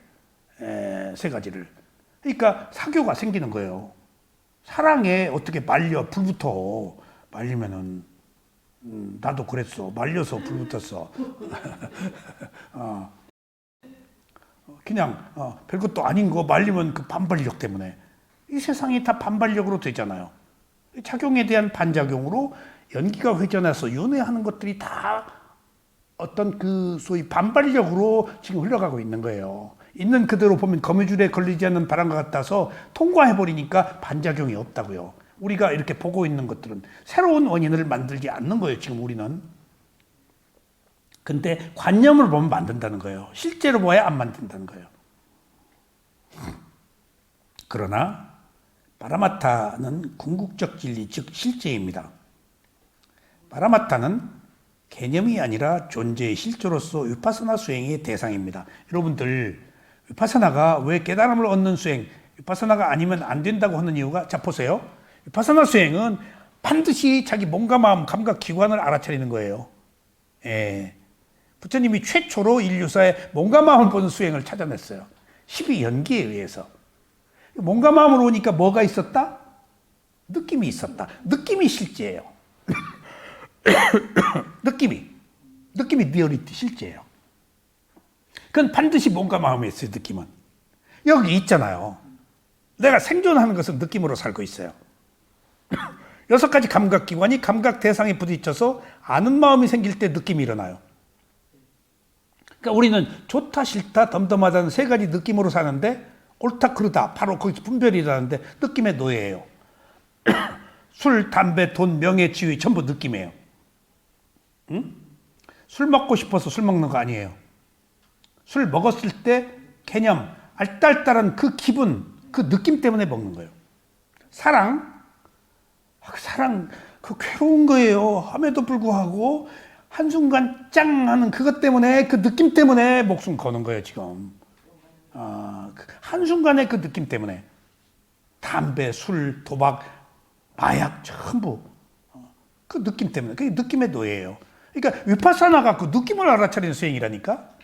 몸과 마음으로 오고 그 느낌을 봐서 무상고무하라는 리얼리티, 파라마타의 궁극의 실제, 최고의 진리가 발견된 거예요. 파라마타 담마로 봐서 리얼리티 느낌으로 가면 무상고무와요. 그 자리가 끝자리가. 이렇게 그 단계적 과정이 이렇게 생겨요. 파라마타다. 근데 여기서 여러분들 제가 파라마타 담마 궁극의 실제라는 것을 오늘 설명해 드리겠습니다. 잘 들으세요. 파라마타라고 하는 궁극적 진리, 궁극의 실제는 무엇일까요? 파라마타는 다음 4가지입니다. 여러분들, 파라마타가요, 빨리어 파라마타가 빠냐띠, 실제라는 거예요. 관념, 개념이 아닌 리얼리티, 실제라는 거예요. 근데 그 파라마타라는 것을 빨리어로는 최승의법, 최고의 법, 승의법, 승리자의 법, 최고의 모든 그 형태의 용어들, 그 월계관, 그 막 보석이든 원래관이라는 의미로 파라마타한테 딱 씌워져 있어요. 더 이상 더 최고가 없어요, 파라마타가. 자, 여기서 잘 들어보세요. 위파사나라는 것이 부처님의 가르침에 경전에 소개된 것이 매우 짧아요. 그리고 위파사나라고도 말하지 않아요. 사티 삼빠잔나라 그래요. 그리고 사마타는 사티 사마디라고 그래요. 그러니까 사마타와 위파사나를 옛날에 부처님이 크게 구별 안 하셨어요. 다 함께 가니까. 스승에 따라서 사마타도 가르치고 위파사나도 하니까. 그리고 역대 모든 아라한들이 다 사마타하고 위파사나로 넘어와서 다 열반에 들어갔으니까 수행의 과정이야. 근기에 따라 그것을 구별하는 스승이 해줘. 근데 부처님은 총론을 말하기 때문에 지엽적인 걸 얘기를 잘 안 하세요. 어느 특정한 사람에게는 얘기를 해요. 근데 부처님은 많은 사람들을 상대하니까, 다 관념적인 사람들을 상대하니까 리얼리티, 실제를 얘기하는 경우가 의외로 적어요. 아직 어리석음의 단계에서 깨우쳐 줘야 되는 그런 사람들을 다 만난다고요. 그러니까 뛰어난 사람들을 못 만나요. 그래서 이 사티파타나 수타, 아라차린 확립하는 위파사나 수행이 구루스 지방에 굉장히 뛰어난 의식이 고양된 사람들한테 위파사나 수행 얘기를 해주신 거예요. 알아들으니까. 딴 데 가서는 얘기 안 하세요. 근기에 따라서. 자, 그러면은 최고의 법, 최승입, 승의법. 더 이상 위가 없는 사물의 이치, 궁극적 진리. 더 이상 뭐가 없어요. 라고 했을 때, 파라마타라고 했을 때 제가 비밀의 문을 들어가는 열쇠처럼 파라마타 해서 딱 잡았어요. 파라마타가 뭔가. 왜? 위파사나 수행에 대한 자료가 없어요. 그리고 제가 또 교학을 접근하기를 붓다구사의 위스티마카 정정도론으로 또 한번 파고든 적이 있었는데 번역 원고를 제가 교정 보느라고 전부 사마타 얘기야. 그리고 위파사나 조금이야. 그러니까 미얀마 가가지고 위파사나가 이렇게 깨달음을 얻는 위대한 수행인데 왜 청정도론이 전부 사마타 얘기냐 그때 사마타가 40가지라서 그게 설명하느라 그렇게 많다. 위파사나는 알아차려 한마디만 하면 되니까 몸과 마음 알아차려 하면 되니까 더 부연 설명을 할 필요가 없다. 그래서 최강원 큰 놈이 공부 잘한 줄 알았더니 그게 아니네. 그러니까 위파사나 얘기를 찾을 수가 없어. 초기에 위파사나 미얀마에 가서 배우고 아무 자료도 없고 말하는 사람도 없고 한국에서. 그러니까 나는 그 탐구하고 싶고 더 영역을 넓히고 싶고 그러다가 파라마타라는 것들을 딱 발견한 거예요. 그 마간다용에 있는 그 담마짜리아가 한국에 와가지고 누가 모셔왔어요. 저하고 잘 아는 법사예요. 법사 시험 합격된 사람인데, 그래서 파라마타 강의를 한다. 그래서 막 내가 그 진리에 이르는 통로를 찾았구나. 그리고 막 그 희열, 환희심. 이게 미얀마에 가면 수행하는 스승들을 만나 수행에 대한 얘기지 교학 얘기는 못 하거든요. 책을 못 보게 해요. 직관을 통하기 위해서 언어적 사유 얘기 서로 못 하게 해요. 직관으로 보지 사적 사변적 그 사고를 억제해요. 그냥 마음으로 다 보게 할 뿐이에요. 마음으로 보는 문을 열게 마음을 청정하게 해서. 근데 우리가 선입관을 가지고 다 보잖아요. 사유하면은 지적 사유로 뭔가 모양으로 개념으로 본다고요. 그냥 무식하게 막자치기로 그냥 호흡 보고 오른발 왼발 막 보게 해요. 그냥 먹음 씹음 막 봄 들음 그냥 모든 사유를 다 배제해요. 그러니까 내가 개발되지 않은 직관의 물, 내가 그 가장 감각적 욕망이 아닌 있는 그대로 네 실제를 보게 하는 거예요. 그 지식인들이 수행을 못한 이유가 언어적 사유로 하기 때문이에요. 근데 막 무식한 사람은 막 달라들거든요, 이거. 그러면 관념이 배제된 네 부상고부가 빨리 보여요. 그래서 교육을 안 받은 사람들이 뚫어버리는 거예요, 이게. 언어적 사유를 안 하니까, 지적 사유를 안 하니까. 그리고 꾸미고 이것이 나의 사유, 나의 우월감, 나의 아르마니가 되잖아요. 전혀 배제하는, 그 말도 못하게 해요. 책도 못 보게 하고. 그래서 오직 직관으로 뚫게 하니까 퍽 터지는 거예요. 그래서 제가 파라마타 하는 그 법사를 만나서 파라마타 강의를 딱 책을 듣고 강의 딱 하는데 오랫동안 너무 실망했어요. 자, 그 파라마타는 나는 깨달음으로 가는 아라한으로 가는 비밀이자 최고의 분이고 이제 여기서 내가 잡았어. 이제 최고의 진리를. 그러면 이제 모든 의문을 풀어 여기서. 근데 그 파라마타를 딱 이 네 가지라는 거예요. 파라마타가. 난 빛가반짝한 건 줄 알아요. 어떤 비밀스러운 거. 최고의 가치니까. 그 파라마타라는 것이 네 가지예요. 첫째 마음.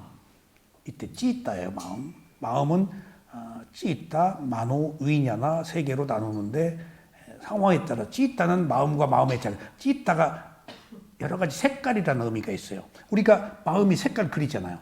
푸른색, 모양 막 색깔 막 다양하게 그림 그리잖아요. 회화란 말이 있어요. 찌있다가. 그림 그리잖아요. 마음이. 우리 마음이 그림 그리잖아. 그래서 그런 의미에서 그때만 심자를 써요. 한문으로. 찌있다. 마노 위냐나는 감각기관에서 안입이 설친 의고 그 다음에 아는 마음은 오온의 색수사행이 식은 아는 마음. 그러니까 찌있다, 마노, 윈냐나가 쓰임이 달라요. 이것을 후대 구사론에서는 아레야식, 말라야식, 메식에서 다른 마음인 줄 알아. 너 같은 마음인데 쓰임이 어떠냐에 따라서 마음이 다르면 안 돼요. 한 마음인데 기능적으로 어떨 때 찌있다라 그러고 어떤 때 윈냐나라 그러고 어떤 때 마노라 그런다. 그렇게 복잡해요, 인간이. 그래서 마노가 첫째 있어요. 두 번째, 수상행이라는 째따시카 마음의 작용. 그러니까 색 빼고 수상행식이 찌따와 째따시카야. 그 다음에 셋째가 뭘까? 루빠. 색수상행식이 파라마타라는 거예요. 오온이. 너무 개념적이잖아요. 나 굉장히 실망했어요. 왜? 오온이 의미하는 지혜가 아직 없었을 때예요. 오온이 가지고 있는 깊이가 무궁무진해요. 부처님이 정신과 물질을 왜 오온이라고 했냐고요. 무더기들의 모임, 각각의 역할, 어떤 조합들, 원인과 결과. 정신과 물질을 오온을 하고 분석해서 나라는 몸과 마음을 해체해버린 거인데 몸과 마음이 아니다. 어떤 요소들의 결합이다. 근데 나는 어떤 깨달음으로 가는 비밀의 문 열쇠인 줄 알았는데 누구나 아는 오온이라는 거야. 그러니까 실망했지. 그런데 부처님의 가르침은 비밀이 없고 누구나 경험하고 누구나 알 수 있고 지금 여기에 있는 것이어야 되는데 그게 오온이에요. 오온. 그게 오온이에요. 몸과 마음이에요. 몸과 마음의 수상행이야. 근데 여기서 색수행식 오온은 원인과 결과로 일어나고 사라져요. 근데 밑에 네 번째가 닛바나 열반이에요. 이건 원인과 결과가 없어지는 거예요. 그러니까 이 오온이 있는 그대로 보면은 나의 몸과 마음이 아니라는 깨달음으로 가서 열반에 들어가서 윤회가 끝나는 해탈의 자유를 얻어서 완성이 되는 거예요. 오온 자체만 가지고 있어는 안 돼요. 그러니까 오온을 알아차려서 있는 그대로 보면은 무상고부하라서 열반에 들어가는 것이 깨달음이다라는 이야기야. 근데 이것을 처음에 어떻게 아냐고요. 누구나 아는 오온을 파라마타 최고의 진리라고 하는데 오온이 의미하는 리얼리티, 그 실제를 어떻게 아냐고요. 타고 들어야 알죠. 그러니까 오랫동안 굉장히 그 허접한 관념으로 내가 그냥 파라마타만 생각하면 그냥 아주 기분이 나빠 죽겠어. 진리인 줄 알았다가 아무것도 아니 이것이 파라마타라니. 근데 수행을 계속하고 몸과 마음을 이해하고 조금씩 더 접근하면서 이게 나의 몸과 마음이 아니네. 조건에 의해서 일어나고 사라지네. 이것은 무더기들, 색은 32가지의 무더기들의 결합이야. 느낌은 얼마나 많아요. 108번뇌가 전부 느낌이에요. 상은 얼마나 많아. 의도, 행은 저기 50가지 얘기했지만은 헤아릴 수가 없어. 의도는 다양한. 그러니까 수상해. 그 다음에 식이 89가 내지 121가지 그인데 마음이 그렇게 많아요. 탐진치와 결합된 거, 관용자와 결합된 거, 결합된 거. 그리고 108, 탐진치 곱하기 하면 그렇게 108개지. 과거, 현재, 미래로. 기본적으로는 탐진치요. 탐진치야. 그러니까 불교의 숫자는 아무리 많아도 모르는 마음과 아는 마음의 차이일 뿐이야. 다양한 여러 가지 그 숫자고 분열되는 것들은 사람들의 상황이 다 다양하니까 과거, 현재, 미래로 탐진치가 있다. 그 다음에 자발됐다, 유발됐다. 그런 것들로 곱하기야 이게. 그냥 기본은 탐진치요.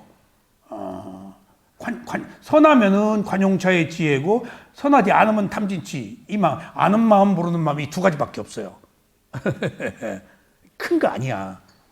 그러니까 지금 제가 이거 그 파라마타라는 것들을 조금 더 깊게, 그러니까 이제 조금씩 공부를 하면서 내가 뭔가 피카번쩍한 비밀을 원했던 것 같아. 탁 터지는 어느 날 화들짝 깨달음에 이르는. 근데 여기는 몸과 마음이네, 파라마타가. 근데 몸과 마음을 있는 그대로 안 보니까 파라마타가 아닌 거예요. 그러니까 이 몸과 마음에서 관념으로 보면은 빠냐뛰고 실제로 보면 파라마타인 거야. 근데 위파사나를 하면은 몸과 마음이 실제고 사마타로 오면 관념이야.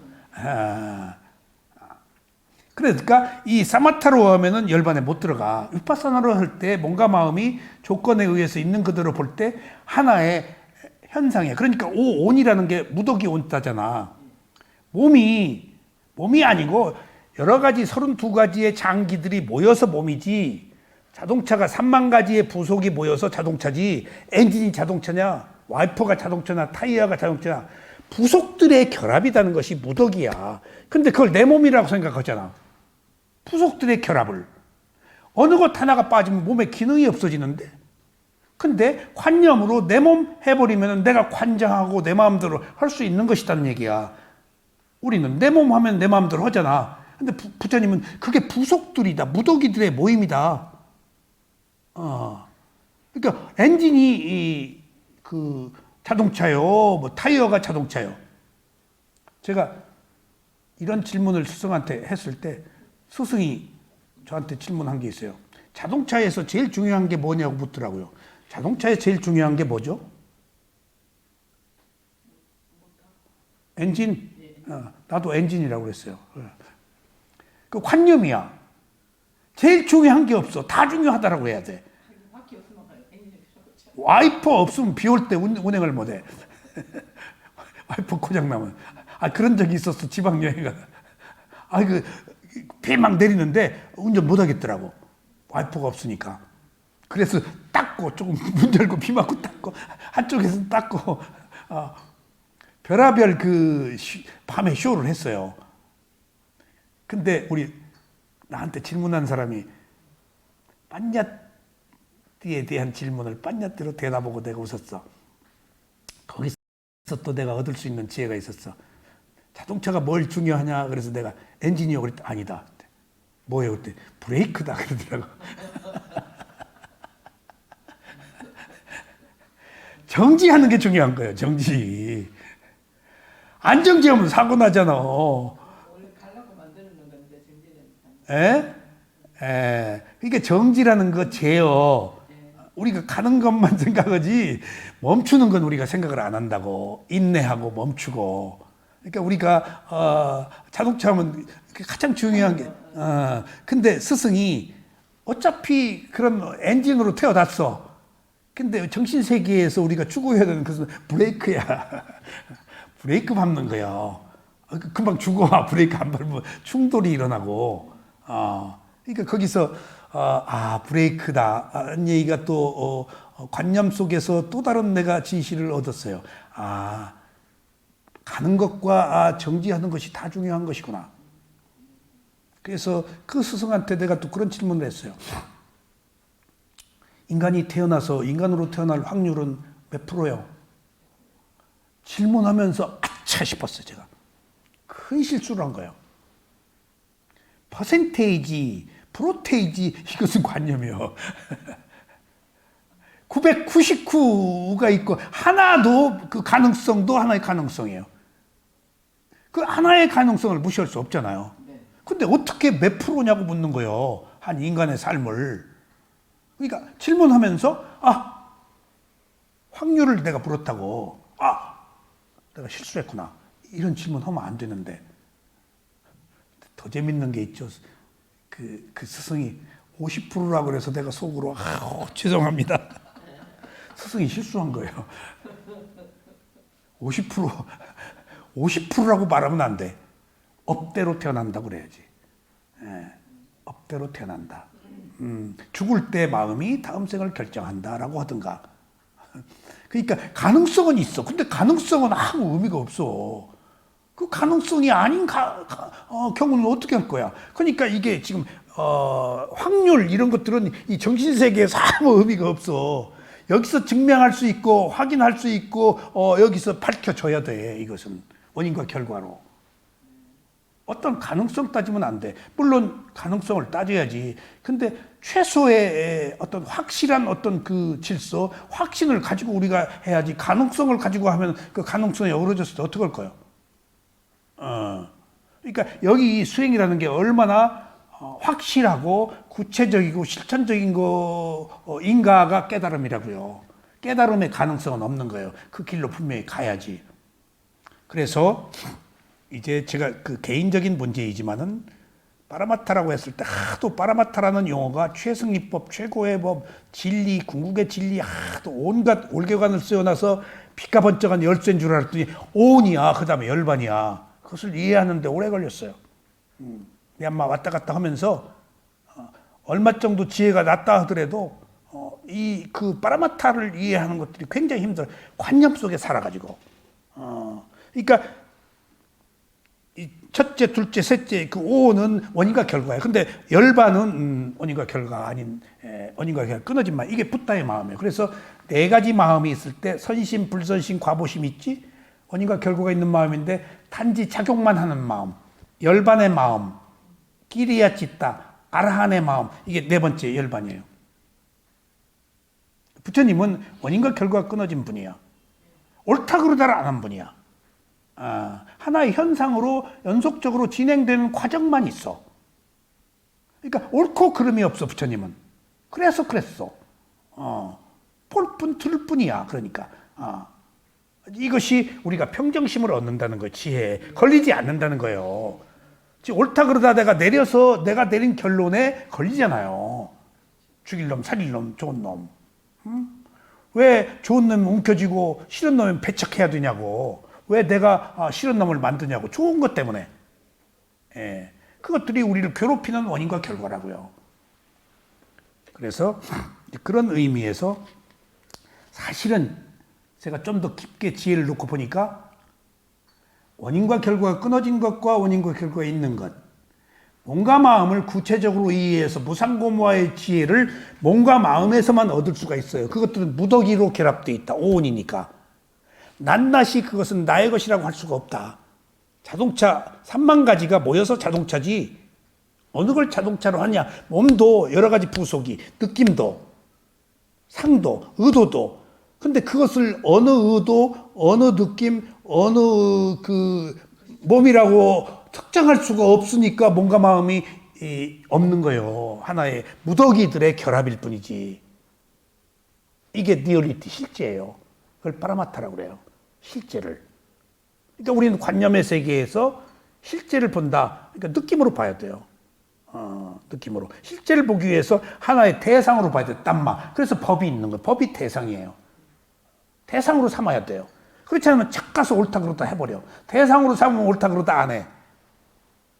있는 그대로 알아차리는 하나의 이제 초등의 단계가 생겨. 대상으로 보면. 옳다 그러다가 없어, 대상이면은. 근데 그냥 보면 옳다 그러다가 생겨, 그냥. 내가 있기 때문에. 대상으로 보면 내가 없어. 나가 없이 하나예요. 근데 나가면 내가 있어. 근데 자기 몸과 마음을 보면 내가 없어. 그래서 경계에 답이 없다는 거예요. 내가 보니까 내 견해, 내 고정관념에 의해서 내리는 판단이야. 그러니까 컴퓨터 넣어서 뭐 찍 하면 답이 턱 나오잖아요. 내가 꼬리표 붙여서 저장해 놓은 것에 의해서 내려온 판단일 뿐이지 그건 진실은 아니에요. 우리가 고정관념에 의해서 옳다고 하는 것은 진실과 달리 내가 저장해 온 정보에 의해서 옳다고 그러다 판단하는 거 아니에요. 그러니까 나는 거짓된 정보 속에서 바른 판단 못하고 살으니까 그러지 말라고 맥없이 허구한 날 호흡이라도 보고 선입관 없애고 한번 보는 거예요. 지금 이게 모든 것들을 선입관을 가지고 보았기 때문에 이게 구도예요. 이런 걸 이해하기가 어려워요. 결론을 얻으려고 보는데 그러니까 위파스나 수행은 잘 하려고 하는 게 아니고 잘 안 되면 안 되네? 라고 하는 것을 있는 것을 보기 위해서 하는 것이 최고의 지혜라는 거. 있는 것을 보는 게 다 무상고무화거든. 잘하는 것 속에서는 무상이 없어요. 무상고무화가. 수행이 잘 된다 그럼 무상고무화 없어요. 선정의 고요함만 있지. 잘 안 돼야 무상하고 괴로움이고 무화야. 근데 우리는 잘하려고만 하잖아. 그러니까 내가 한국에 와가지고 위파사나를 이해하는데 아무리 얘기해도 사람들이 수행을 잘하려고만 하기 때문에 다 누구나 수행 잘하려고 그러지. 혼돈, 집중이 안 되면 수행이 안 된다고 그러지. 근데 그것이 무상고무한데 이런 그 관념과 실제에 대한 문제 때문에 진실에 접근하기가 어려운 겁니다. 수행자는 개념이 아닌 실제, 궁극적 진리에 대해 제대로 이해한 후에야 비로소 바른 수행을 할 수 있습니다. 다시 말하자면 파라마타를 안다는 것은 모양을 알아차리는 것이 아니고 이것들의 실제하는 현상을 알아차리는 것을 의미합니다. 수행자는 위파사나 수행을 통해서 파라마타를 할 수 있습니다. 위파사나가 아닌 파라마타 못해요. 있는 그대로 리얼리티, 그게 느낌이에요. 여기 있는 것 지금. 모양이 아니고 느낌이에요. 위파사나 수행의 대상은 관념이 아닌 몸과 마음의 실제한 현상인 파라마타를 대상으로 하고 있기 때문입니다. 그래서 수행을 할 때 알아차릴 수 있는 파라마타는 열반을 제외한 마음과 마음의 작용 물질입니다. 이게 오온이에요. 이것이 바로 오온입니다. 그러니까 몸과 마음을 보지 않으면 안 된다는 이유가 여기 있어요. 그것은 실제이기 때문에, 현재 여기 있기 때문에, 이것에 의해서는 살고 있기 때문에.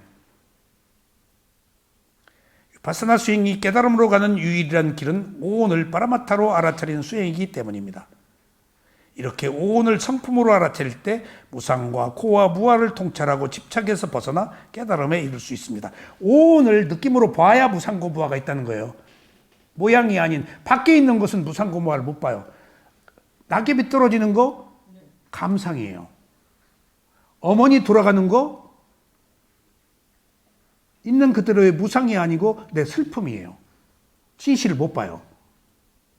어머니가 내 애기 안 봐줘서 슬퍼요. 이제 추억이 슬퍼요. 그리고 유산 나한테 많이 안 줘서 슬퍼요. 어머니라는 죽음 자체를 우리는 못 봐요. 다 자기와 연관해서 보지 있는 그대로 못 봐. 다 이해로 보지.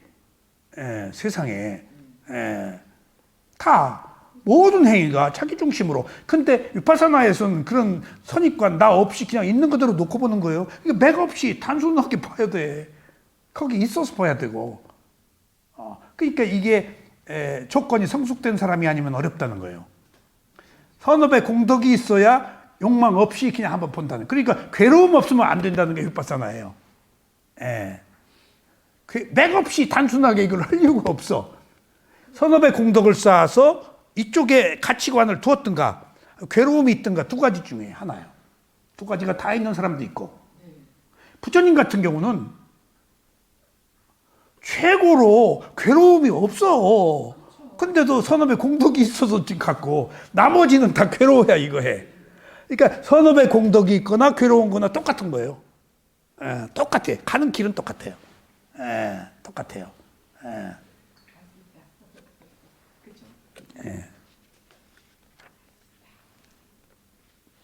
오늘 여기까지 말씀드리겠습니다. 다음 시간에 또 오온에 대해서 계속 말씀드리겠습니다.